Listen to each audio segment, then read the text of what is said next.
Now at 6 and streaming on crossroadstoday.com, Industrial ISD holds a board meeting as 4 former students expected in court tomorrow morning. A DeWitt County jailer charged with violating the civil rights of a person in custody. The incident involved a taser. And the woman who helped mutilate and conceal the body of Vanessa Guillen sentenced to 30 years in prison.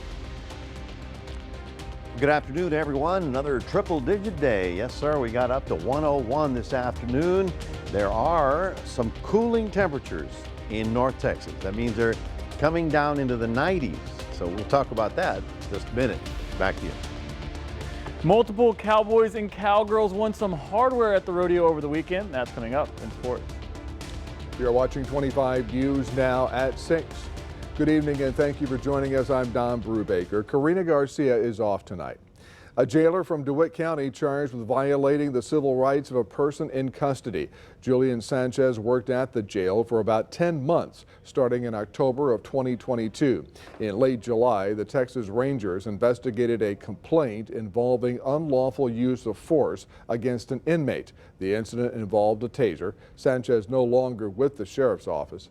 In a separate incident, jailer Don Rangel indicted on charges of bribery. He's accused of allowing contraband into the jail. He worked at the DeWitt County Jail for about a year. He resigned after failing to get his jailer's license. On January 20th, authorities found an inmate with a cell phone charger, charging battery, and earphones. Administrators say Rangel provided the items in exchange for money. He was arrested in June. The Industrial ISD has a board meeting just one day before 4 recent graduates from the district are expected in court. The Texas Education Agency reviewing a complaint against the district involving how it handled the situation. 25 News Now reporter Adarius McCormick is live at the meeting. Adarius?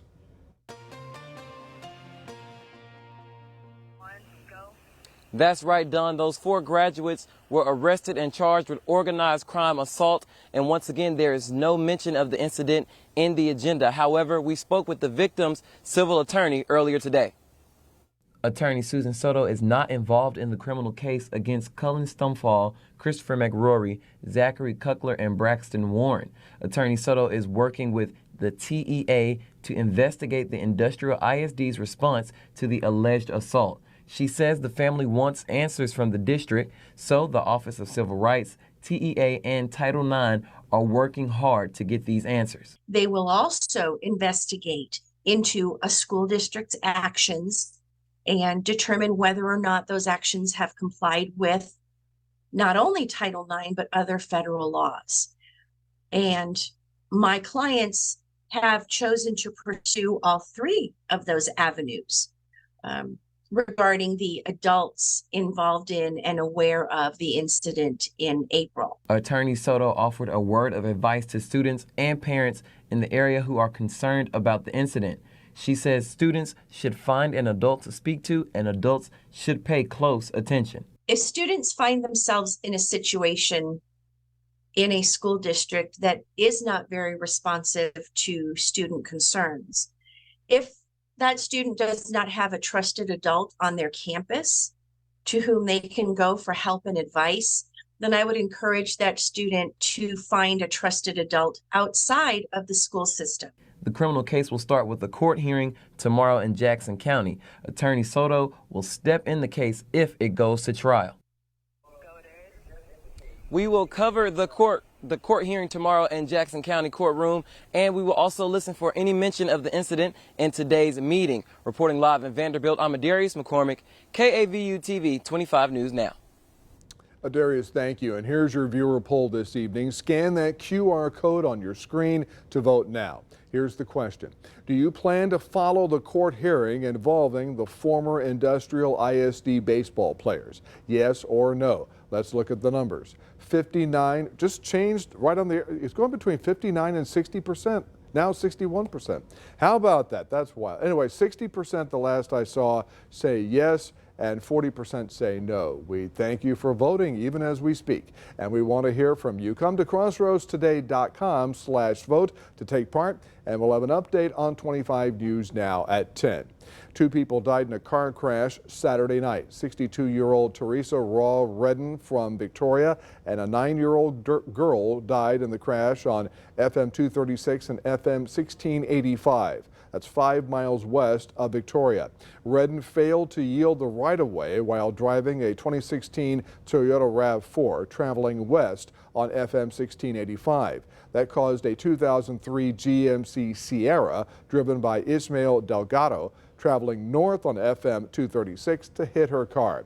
Redden's car went into a left side skid and overturned and came to rest on its left side. Delgado's car ended up in a ditch facing northwest. The 9-year-old was in the back seat of Redden's car. A grass fire tore through Levi Sloan Road on August 11th, impacting 5 homes. One house lost a barn, horse trailers, and more equipment. The fire spread as firefighters from Nursery, Inez, and Goliad tried to clear the scene. There were no injuries. We'll have more with family later. This photo was taken by the Texas Division of Emergency Management last Friday. This took place off of Rab Road, Levi Sloan Road, and Prairie View near Nursery. We'll have more with one family about all this on 25 News Now at 10. All 8 Crossroads counties in Governor Greg Abbott's disaster declaration in response to widespread wildfire activity throughout the state. More than 95 fire departments from across the state responding to wildfire activity in Texas. The wildland fire preparedness level remains at 4 due to fuel and weather conditions, current and expected wildfire activity, and regional preparedness levels. More than 100 million people across the eastern U.S. now under a severe storm threat Monday. The risk stretches from Tennessee and Kentucky to the southern parts of the Northeast, farther south and into the Pacific Northwest. 90 million people are under heat alerts. Southern states could see the heat index reach as high as 117 degrees. The last 9 years are the warmest on record. And folks, Mother Nature is sending us a message.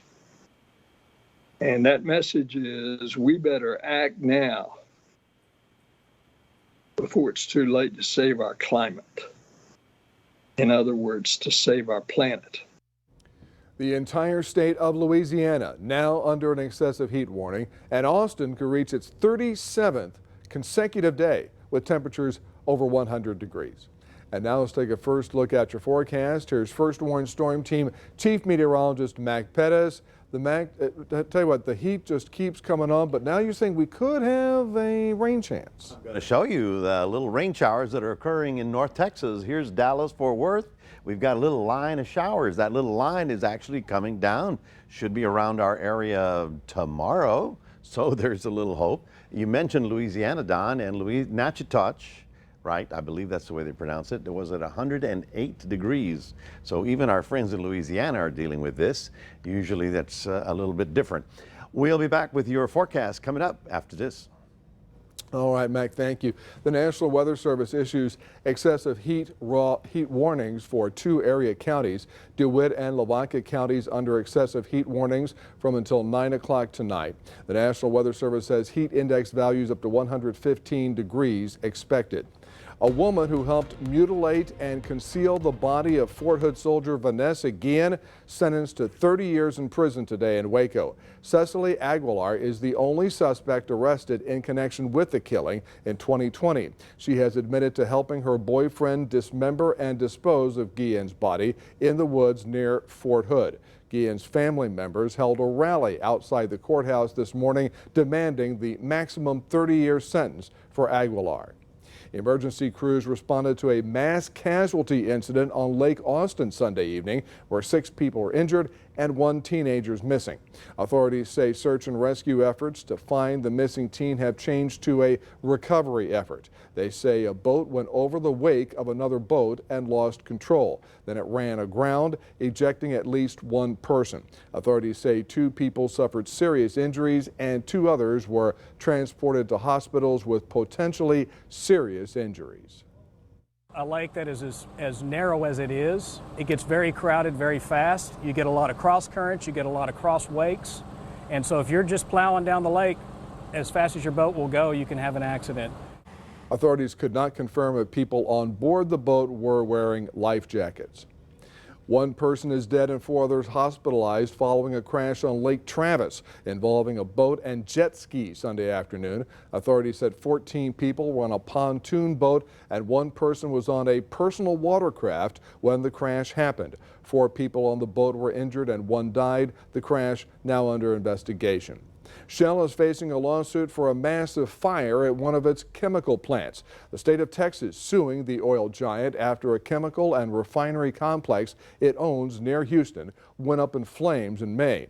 The Wall Street Journal reports that state officials say the fire caused, quote, mass quantities, unquote, of contaminants in the air, and the pollutants also flowed into nearby waterways. The Texas Commission on Environmental Quality asking for unspecified monetary damages and other relief. Victoria College's Board of Trustees votes unanimously for its lowest tax rate in 7 years. Monday, the board approved a property tax rate of 17.22 cents per $100 of taxable value. That's a decrease of 12% from the current tax rate. The new tax rate includes the first payment on the new $10 million bond approved by Victoria County voters in May for the construction of a student success center. A new virtual hearing will be this Friday afternoon at 2 o'clock for the Luther Hotel. The hearing will address the estate's issues and failures to comply with the discovery sent by the Palacios Preservation Association. The lawyer for the heir has submitted a motion asking the judge to change the structure of the estate from an independent administration to a dependent administration. The team also trying to require the estate to put in fans to reduce the risk of mold and to provide insurance coverage on the hotel. Remember to subscribe to our YouTube channel, Crossroads Today. Hit the like button and click the notification bell. And you can find on YouTube Crossroads Today. And stay with us. Coming up on 25 News Now at 6, the death toll rises as search and rescue operations continue in Maui. Also ahead, a 17-year-old arrested for terrorism with connections to Al-Qaeda.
Arrested in a terrorism investigation. The 17-year-old boy now charged in an ongoing investigation following an FBI raid at a home in Friday.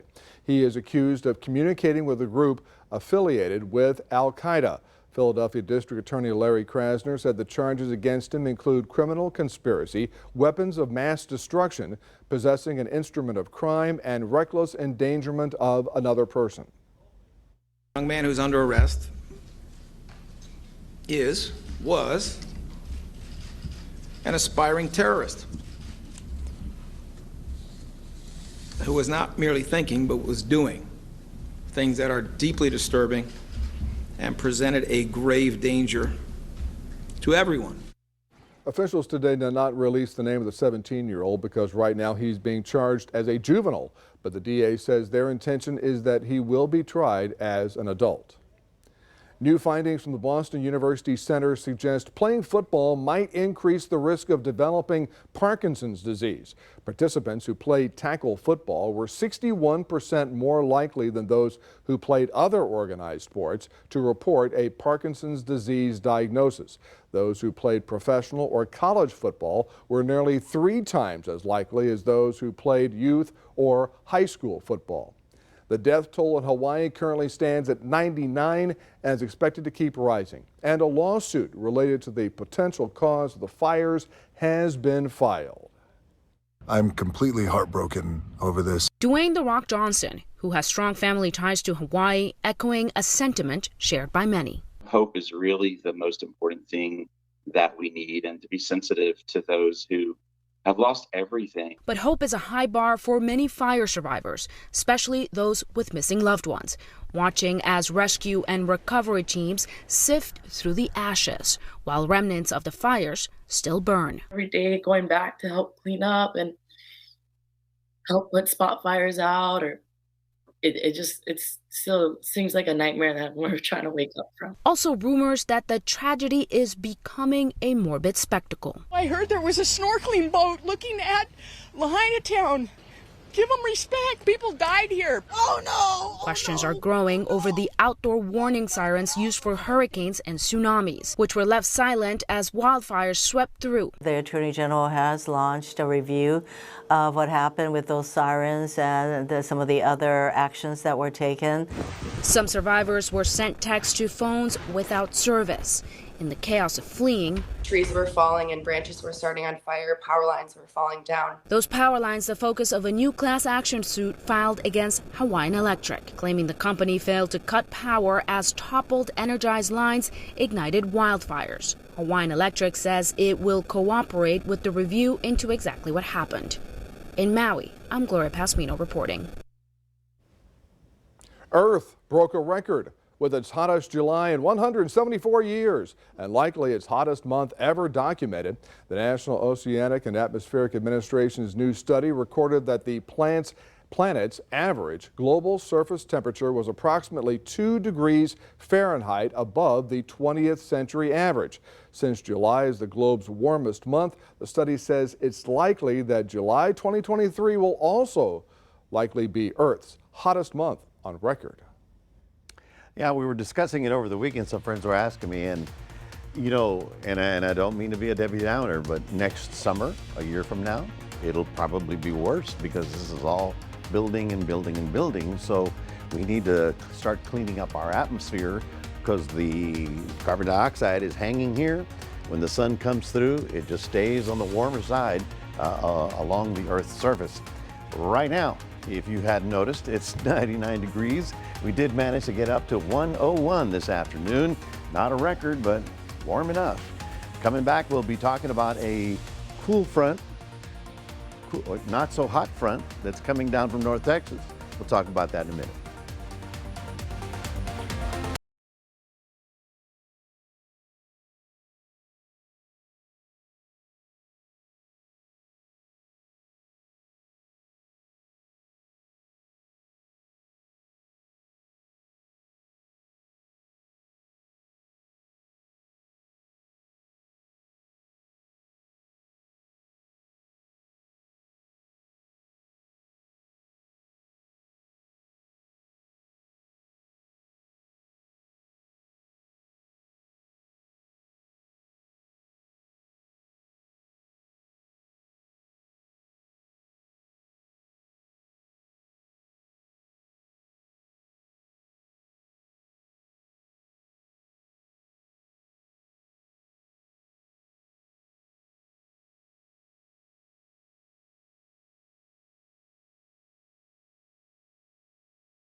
Welcome back, everybody. Hope you had a good weekend. It was a scorcher, and it was a scorcher again today because late in the afternoon we managed to get up to 101 degrees, as you see right there. And even Port Lavaca, you know, by the water, should be a little cooler than that. They got up to 102, 105 in Gonzales. Yep, the temperature. Oh, we do have the viewer poll. Yes, we, of course, have the viewer poll. And if you go to crossroadstoday.com and go to the weather page, we'll ask questions like this. Are you excited for some rain in the Crossroads tomorrow? Whoa, haven't talked about that in a while, have I? Yes, finally, 78%. So let's get in on the action. Vote for your favorite choice, or what is even rain? Is 11% of the people asking. What is that? Well, it's been quite some time. In fact, it was July 23rd, the last time we had any rain around here. So temperatures are in the hundreds for us, but here's what I'm talking about. A cool down in North Texas, folks. It's in the 80s in Amarillo and in Lubbock as well. Just 20-degree drop from where they were just yesterday. And these are the forecast highs for tomorrow. But this little front, it's really kind of a dry line. Hard to call it a cool front.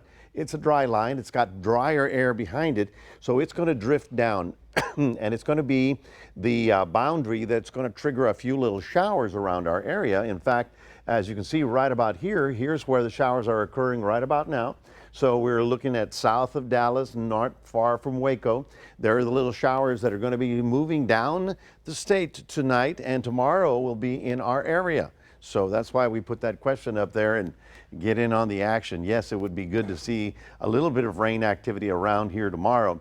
Here's the boundary line. It's going to be dropping down to our area. We're actually going to get a north wind for a little bit, and then it's going to turn back around. So it's not going to last very long, but you can see it right here on our future tracker that by the time we get to the by Tuesday, you can see how we're going to get a little offshore wind.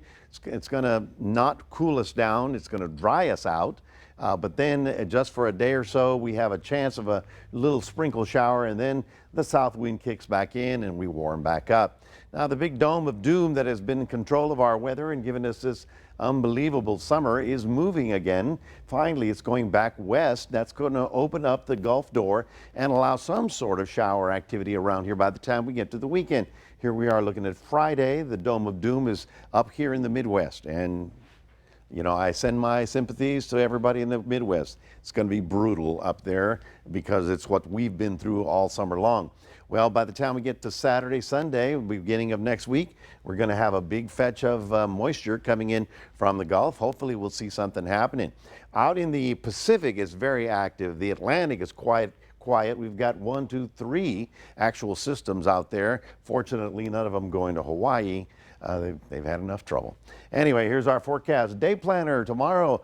Unbelievable north wind by morning in Port Lavaca, but still getting up to 101. And tomorrow in Cuero, getting up to 104. Did I say 104? Yes, we said 104. Look at these temperatures, 103, 104 in the dry weather. And then hopefully by the time we get into this coming weekend, we'll get back down only into the upper 90s. That's your 7-day forecast, reminding everybody we want to put everybody to scan that icon right there, Crossroads Today, and put it on your cell phone. And now we'll toss it back to Don. Mac, thank you. Sports director Gino Perez is here. Would you say, Gino, the Cowboy you're about to talk about is the best player on the team? Yeah, he might be, especially on the offensive side. And the Dallas Cowboys have shored up its line with this deal earlier today. That's coming up after the break.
At a crossroads, a group of cowboys and cowgirls are showing off their trophies after competing in a competition over the weekend.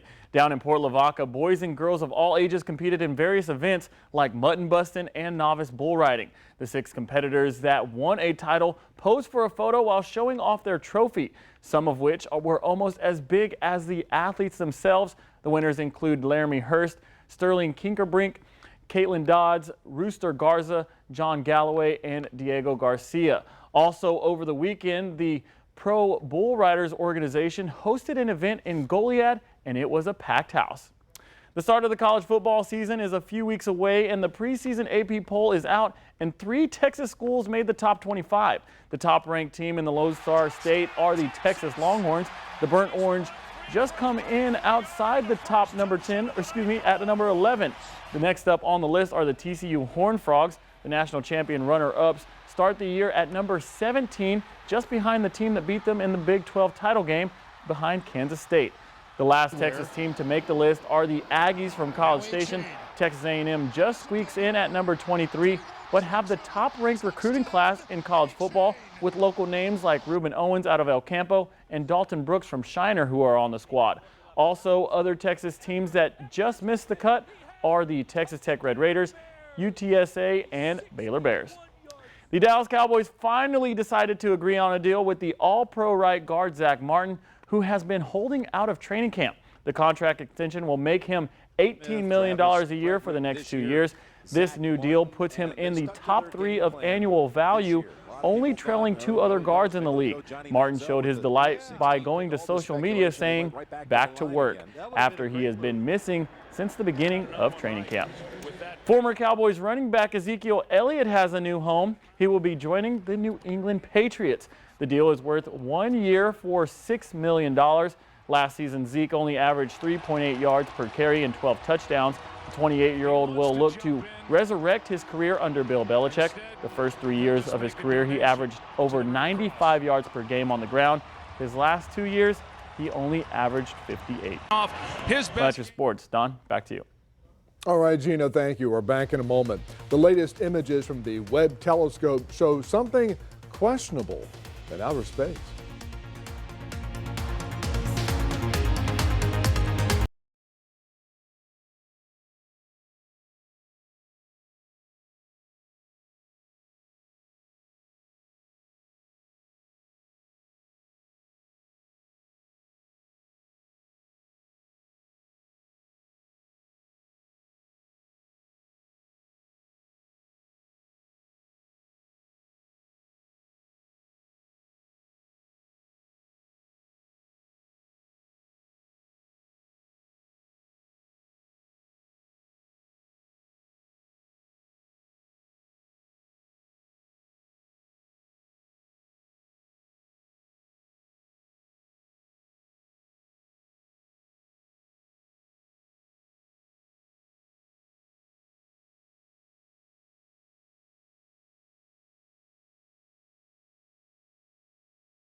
Stunning new images from the James Webb Space Telescope reveal a cosmic phenomenon. Yes, in deep space lurks a blob of light that looks like something very familiar to we Earthlings, a question mark. Scientists still studying the makeup and origins of this mysterious object. No, this is real. This is real. It's a mad comic book No. But some speculate that it's likely a pair of galaxies merged together and by coincidence forms what appears to be a question mark. Now leading into one of the biggest questions in the history of the world. How did that happen? And Matt keeps saying, no, this is real. This came up from the James Webb Telescope. The Riddler's out there somewhere. Okay, exactly. You know, if it's that obvious in deep space that there's a question mark, then there's somebody out there, you know? Deep space question mark. The external Photoshop? But you're saying that's for real. That's for real. And from whatever the James Webb Telescope says, I believe. Okay, there you go. That is the most valuable piece of equipment. Now the bigger question. When are we getting rain? Well, tomorrow you got a slight 30%. as a not so hot front comes down into our area. You may see a north wind, but it's going to dry us out and be the boundary that maybe we'll see a couple of little afternoon showers tomorrow. As we get closer to the weekend, we'll get out of the hundreds. How about that? That's a cooling trend, Don. A cooling trend, I'm telling you. All right. Thank you, guys, and thanks for joining us. We'll see you tonight for 25 News now at 10. Have a good one, everybody.